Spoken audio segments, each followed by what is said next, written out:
ప్రకారము బిఎన్ఎస్ ప్రకారము even supreme court and మిగతా కోర్ట్స్ హైకోర్ట్స్ కూడా చాలా వరకు వర్చువల్ రికార్డింగ్ అనేది కామన్గా కోరుకుంటుంది. కాబట్టి ఇప్పుడు ప్రెజెన్స్ ఉన్నారనుకోండి, నేను చెప్పింది రాసుకుంటాం, దాంట్లో ఎంతవరకు నిజం ఎంతవరకు అబద్ధం అనేది కూడా వాళ్ళ కూడా తెలియవచ్చు. ఇంకా మీకు వర్చువల్ మోడ్లో అయితే రికార్డ్ చేసుకోవచ్చు, వీడియో రికార్డింగ్ ఉంటుంది, ఇంకా అథెంటిసిటీ ఉంటుంది, ఇంకా చాలా మీకు బేస్ డాక్యుమెంట్స్ లేకుండా ఈ వీడియోనే ఉంటుంది, కోర్టుకు అది కూడా సబ్మిట్ చేయించుకోవచ్చు. మేము ఇంత ఫెసిలిటీ మేము ఇస్తామన్నప్పుడు ఇంత కోఆపరేట్ చేస్తాం అనుకోండి, ఇంకా గందరగోళం లేవు ఇక్కడ. కోర్టు కూడా చెప్పింది పోలీసులకు సహకరించాలని చెప్పి కదా, కోర్టు పోలీసు వాళ్ళకి సహకరించమని చెప్పింది, మేము సహకరించమని చెప్పాము. అంటే వాళ్ళు ఇప్పుడు ఫిజికల్గా ఉన్నప్పుడు ఏదైతే ప్రశ్నలు వేస్తారో వీడియో కాన్ఫరెన్స్ లో అవే కదా ప్రశ్నలు వేస్తారు, దానికంటే మించి ఏమైనా వేస్తారా? లేకపోతే ఇంటర్నేషనల్ నుంచి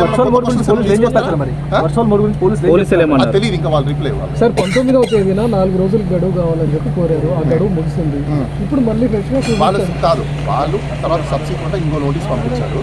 ఆ నోటీస్లో 25th అనే డేట్ ఇచ్చారు. ఆ 25th డేట్ మాకు ఫీజిబుల్లా కాదని మేము కూడా చూసుకోవాలి. కాబట్టి మాకు ఆ 25th డేట్ ఫీజిబుల్ కాదు కాబట్టి మేము వాళ్ళకి రిప్లై నోటీస్ అనేది పంపించడం జరిగింది. ఆ నోటీస్లో మేమైతే ఈ ఫెసిలిటీస్ అని మేము కోరుకున్నాము. ఇప్పుడు ఆయన ప్రీ ఆక్యుపై షెడ్యూల్స్ ఉన్నాయి, ఆయన ప్రాజెక్ట్స్లో బిజీ ఉన్నారు. ఆ బిజీ ఉన్న కారణం చేతనే ఇప్పుడు మేము రాలేకపోతున్నాము. కాబట్టి మాకు కొన్ని డేట్స్ అయితే ఇవ్వండి అని చెప్పేసి అని వేరే డేట్స్ మేము కోరడం జరిగింది. క్లియర్గా మాకు 2 డేస్ ముందు ఇంటి మీద మీకు అందరూ ఒకసారి మీరు నోటీస్లో తీసుకుంటే రిప్లై నోటీస్లో క్లియర్ కట్గా మేము ఏమేమి అడిగాము ఏంటని క్లియర్ కట్గా అందులో ఉన్నాయి. సో వాళ్ళ ఆన్సర్ ఇవ్వకుండా ఎక్కడ ఉన్నారు, ఏం చేస్తున్నారు? ఆయన బిజీ ఉన్నారు, ప్రాజెక్ట్స్లో బిజీ ఉన్నారు. సార్ ఇప్పుడు ఏపీ పోలీసులు తెలంగాణ పోలీసులు తీసుకుంటున్నారు. వాళ్ళు ఎవరు ఏం తీసుకున్నా ఇందులో అరెస్ట్ చేసేంత అఫెన్సెస్ కావు, దీంట్లో అరెస్ట్ చేయడానికి లేదు. ఫస్ట్ పాయింట్, వాళ్ళు ప్రొసీజర్ ఫాలో అయినా కూడా మీకు ఈవెన్ కోర్టులో ప్రొడ్యూస్ చేయాలన్నా కూడా ఎందుకు అరెస్ట్ చేస్తున్నారో అని ఆన్సర్ చెప్పాలి. వాళ్ళు ఎప్పుడు అరెస్ట్ చేస్తారు జనరల్గా మీరే చెప్పండి. కోఆపరేట్ చేయనప్పుడు, అవునా? ఒక లీగల్గా నోటీస్ పంపించినప్పుడు అది కోఆపరేట్ చేయకపోవడమా, కోఆపరేట్ చేయకుండా ఉండడమా? వాలంటరీగా మేమే ఆన్సర్ చేస్తున్నాం కదా. కోఆపరేషన్ అంటే ఏంటి? కోఆపరేషన్ అంటే ఏంటి? ప్రతిదీ మేము అందుబాటులో ఉండడము, అందుబాటులో లేకపోవడం అయితే అది నాన్ కోఆపరేషన్ అనుకోవచ్చు. When we are cooperation then very matter of arrest. చాలా సింపుల్ కేసులు అండి అవి. ఆన్లైన్లో ఏవో పోస్టులు పెట్టారు, ట్విట్టర్లో పోస్టులు పెట్టారు, ఫేస్బుక్లో పోస్టులు పెట్టారని చెప్పేసి పెట్టారు. అసలు ఏం పోస్టు ఏంటి అనేది మాకు ఓన్లీ ఇంకో విషయం నేను ప్రజలందరికీ చెప్పాలనుకుంటున్నాను కూడా, ఏదైనా నోటీస్ వచ్చినప్పుడు దానికి ఎన్క్లోజర్ కంపల్సరీగా పెట్టాలి. చాలా మంది పెట్టకుండా ఇస్తున్నారు. నోటీస్ అంటే ఓన్లీ ఒక నోటీస్ పేపర్, 1 పేపర్ ఇవ్వడం కాదు.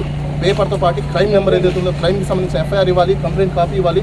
దానికి సంబంధించినవి ఇచ్చినప్పుడు వాళ్ళు కాల్ ఫర్ నోటీస్ అడుగుతారు. ఎందుకంటే ఇప్పుడు ఒక అక్యూజ్ వస్తారు, అసలు ఏం కేసు పెట్టారు ఏంటని బేసిక్ అతనికే తెలియకుండా ఏం ఆన్సర్ చేస్తారు?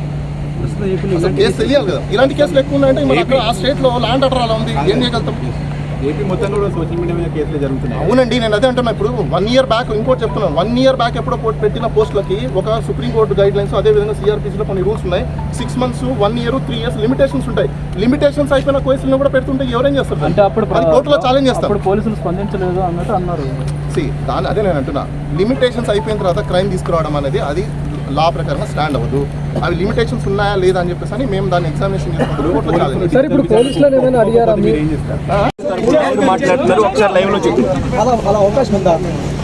digitalpolicing.gov.in అనేసి మీరందరూ చెక్ చేసుకోండి. తెలియకపోతే ట్రైనింగ్స్ వాళ్ళు తీసుకోవాలి.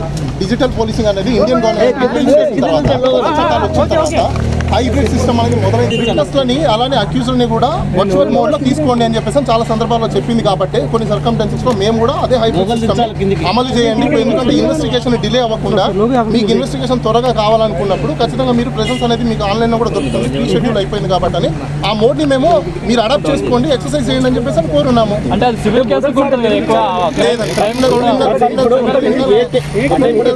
కూడా అలాంటివి అలౌడ్ ఉన్నాయి.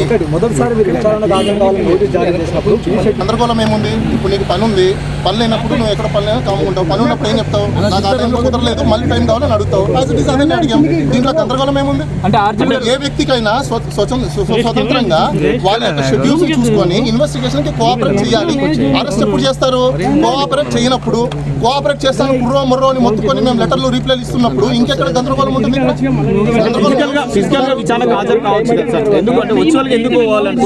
మీరందరూ మీ మీడియా అందరికీ నేను కోరేది ఒకటి, ప్రజలకు మీరు కూడా చెప్పండి. ప్రతి ఒక్క కేసుల్లో ప్రజలు కూడా తెలుసుకోవాల్సిన అవసరం ఉందంటే ఆర్టికల్ 19, ఆర్టికల్ 21 అనేది ప్రతి ఒక్కరు అమలు చేసుకోవాలి. ఒకవేళ చిన్నాలు ఇలాంటి కేసెస్ కానీ పడినప్పుడు వాళ్ళ యొక్క జీవనోపాధాన్ని పక్కన పెట్టేసి కేసెస్కి అటెండ్ అవ్వాలన్నప్పుడు వాళ్ళ యొక్క రిప్లై పంపించేసి ఎప్పుడు వస్తాము ఎప్పుడు రాము అనేది క్లియర్ కట్గా పోలీస్ వాళ్ళకి చెప్పచ్చు. సో అదే మేము చెప్తున్నాము. కాబట్టి పోలీస్ వాళ్ళు కూడా ఇలాంటి చిన్న చిన్న కేసెస్లో కూడా ఇది హీనియస్ క్రైమ్ కాదు కాబట్టి ఇన్వెస్టిగేషన్ అంత త్వరగా ఇది కంప్లీట్ చేసేసి అంత లీగల్ ఇంజరీస్ ఏం జరిగిన కేసెస్ కాదు, ఇవన్నీ ఓన్లీ వర్చువల్లో జరిగిన కేసెస్. అవునా కాదా అని చెప్పేసి టైం పడుతుంది, అది ఐఓ డిసైడ్ చేస్తారు. మాకున్న వెసులుబాటు ప్రకారం ఆ ప్రకారము మాకేవైతే ఫెసిలిటీస్ మేము కావాలని కోరుకుంటున్నామో ఆ ఫెసిలిటీస్ అన్ని మేము అడగడం అయితే కోరడం అయితే జరిగింది. ఇంకా వాళ్ళు ఏం రీప్లైలు ఇవ్వాలని ఏం ఇస్తారో ఏంటనేది మేము కూడా ఒకసారి హైకోర్టు ముందస్తు అంటే అరెస్ట్ చేస్తారని చెప్పి ముందస్తు బయలుకి వెళ్ళారు. ఒకటి యాంటిసిపేషన్ అంటే జాగ్రత్తలు తీసుకోవడంలో ఎవరైనా తీసుకుంటారు. కాబట్టి అదే విధంగా మేము కూడా ముందస్తు జాగ్రత్తలు మేము కూడా తీసుకుంటున్నాం. ఎందుకంటే పోలీసు వాళ్ళు ఎవరు ఇంకో విషయం, ఇప్పుడు ఇక్కడికి ఆంధ్ర పోలీసు వాళ్ళు వచ్చున్నారు, ఇది తెలంగాణ జ్యూరిస్డిక్షన్, పాస్పోర్ట్ లేకుండా అదే విధంగా లోకల్ ఇంటిమేషన్స్ లేకుండా ఏమీ లేకుండా డైరెక్ట్ గా పోలీసు ఎలా వచ్చేస్తుంది? రావడానికి లేదు. బై ద వే మీకు క్లారిటీ ఇస్తున్నా, పోలీసు వాళ్ళు ఏ స్టేట్ లో పడితే ఆ స్టేట్ లో పర్మిషన్ లేకుండా పాస్పోర్ట్ లేకుండా రావడానికి లేదు. మీడియాలో అందరూ వేయండి, వాళ్ళకి పాస్పోర్ట్ ఇష్యూ చేయాలి. కన్సర్న్ డిపార్ట్మెంట్ వాళ్ళు ఎవరైతే ఉన్నారో వాళ్ళ హెడ్స్ ఎవరైతే ఉన్నారో పాస్పోర్ట్ ఇచ్చి పంపించి లోకల్ పోలీస్ స్టేషన్ లో అక్కడ ఇంటిమేషన్ ఇచ్చి మాకు ఇంటిమేషన్ ఇవ్వాలి.